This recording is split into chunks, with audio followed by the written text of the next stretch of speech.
Imagine working your whole life for something, a dream cabin by the lake, a place you escape to when life gets overwhelming. Now imagine your own sister barging in, declaring it is her family's right to use it whenever they want, and worse, insisting you should pay the utilities while they live there for free. Sounds unreal, right? Well, that is exactly what happened to me, and the way I turned it around left her speechless.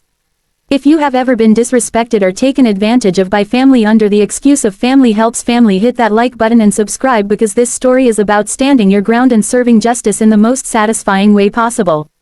I always dreamed of having a little place to call my own. After years of saving, working weekends and skipping vacations, I finally bought a small but beautiful cabin tucked away in the mountains. It was not fancy, it was not a luxury lodge or anything, but it was mine. Every time I unlocked that wooden door and smelled the pine-scented air, I felt peace. This cabin was my sanctuary, my reward for years of effort. My sister Karen, yes, she is one of those people who truly lives up to the stereotype, had always been entitled. She had this way of making her problems everyone else's responsibility. When her kids forgot homework, it was the teacher's fault. When her husband's job was not paying enough, it was because the world is unfair. And when I bought my cabin, she immediately saw it as her family's new vacation home. It started small. She would say things like, "Wow, the kids would love it up here. You should let us come next weekend, or we could really use a break, and you don't even go that often." I brushed it off at first, trying to be the nice sibling, but then one summer she called me with the kind of tone you only use when you are announcing something, not asking. "Hey," she said, "so we are planning to stay at your cabin for 2 weeks in July. It will be perfect for the kids." I paused. You are planning to stay there?" "Yeah," she replied, as if it were obvious. "Family helps family, right? And don't worry, we will not even charge you for food." I laughed nervously, thinking she was joking, but no, she was dead serious. And then came the kicker. A week before their planned stay, she called again. This time she complained that she had just gotten the electric and water bill from the cabin forwarded to her email. See, I had added her name as a backup contact years ago for emergencies, and now she was acting like this was her duty. "You need to pay this," she demanded. "It is not fair for me to cover utilities when we are the ones using it for vacation. Family helps family." I remember standing there with my jaw open. My brain was screaming, she is staying for free and she wants me to cover the bills. I felt my chest tighten, my face flush hot, my hands shook as I held the phone. It was not just about money, it was about respect, or rather the complete lack of it. For days I wrestled with it. Part of me wanted to give in to avoid conflict, to just pay the bills and move on, but another part of me, the part that had worked overtime shifts, cut coupons and skipped luxuries for years to afford that cabin, was furious. I could not let this slide. That is when the idea hit me. If she wanted to treat my cabin like a vacation rental, then fine, I would treat her like any other guest.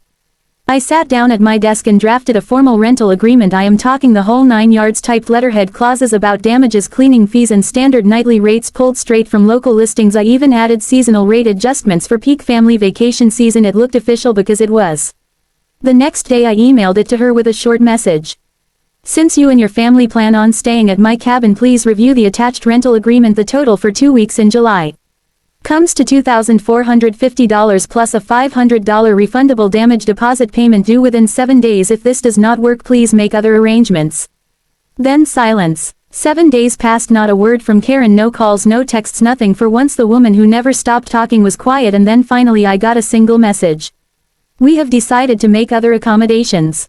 Oh, the satisfaction that washed over me when I read that. I could almost picture her face, red with anger, fuming at the thought of having to pay for something she thought she deserved for free. For weeks afterward she barely spoke to me. At family gatherings she gave me the cold shoulder, whispering to others about how I had betrayed family, but instead of feeling guilty I felt lighter, freed. For once I was not the doormat. I had stood up for myself, and it felt incredible. The real cherry on top, months later I overheard her complaining to another relative about how expensive their alternative vacation had been. The hotel did not have a kitchen, the kids were bored, and everything cost more than they expected. Meanwhile my cabin sat waiting for me, peaceful, quiet, and filled only with people who actually respected me. And the utilities paid in full by the only person who should have been paying them, me, not because I was forced but because I chose to, for my own enjoyment. Sometimes the most powerful revenge is not dramatic or explosive. Sometimes it is simply refusing to be taken advantage of. Setting boundaries is not betrayal, it is self-respect, and in the end making someone pay fair value when they tried to freeload. That is justice. If this story gave you that sweet feeling of justice, smash that like button and share your thoughts in the comments. What is the pettiest or most satisfying revenge you have ever seen in your own family? And do not forget to subscribe, because we have plenty more stories that prove karma always finds its way.